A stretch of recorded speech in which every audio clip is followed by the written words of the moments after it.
আমরা অস্ট্রিয়া দেশের ভিয়েনা শহরের হফবার্গ প্যালেস এখানে করছি, আর এটা আমাদের ৬৩তম বর্ষ চলছে। আর আমাদের মাতৃপ্রতিমা, মৃন্ময়ী মাতৃপ্রতিমা, আমরা দর্শকদের কাছে এটা উপস্থাপনা করছি। ৬৩ বছর। প্রতিমায় আমাদের যেমন মাটির সাজ থাকে সেই রকম মাটির সাজে প্রতিমা হচ্ছে। সাবেক বা খাগড়া ভৈরবতলা মুর্শিদাবাদ জেলার সমস্ত দর্শনার্থীদের কাছে একটা জিনিসই পরিচিত, যে প্রত্যেক দর্শনার্থী ভৈরবতলায় আসে যে আমরা এখানে এসে একটু বিশ্রামটা পাই।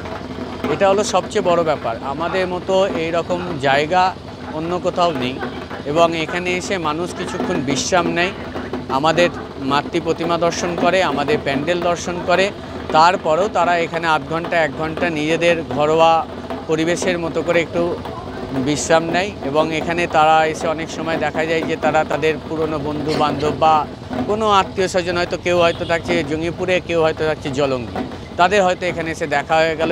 এই যে একটা মিলন মেলা, এইটা ভৈরবতলায় পাওয়া যায় বলেই মানুষ ভৈরবতলার প্রতি একটা দীর্ঘ ৫০ বছর ধরে আমাদেরকে উৎসাহ দান করে আসছে। আমার নাম সৌগত বিশ্বাস।